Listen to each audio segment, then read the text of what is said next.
iba rin yung execute ng film na to.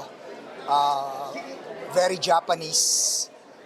Slow burn sa umpisa, pero pag na-analyze mo, gustong-gusto ko yung non-linear niya, hindi giveaway kaagad. Kailangang makita rin natin yung filmmaking ng ibang bansa para lumawak ang ating pag-iisip sa pelikula.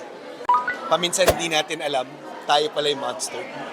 But please do watch it because it's something that the society should realize. Maraming katanungan while watching the movie. But at the end of the day, it has a strong message. And I think people should understand yung ayokong kwento kasi. Correct. So, kailangan nila maintindihan kung bakit nangyari yon.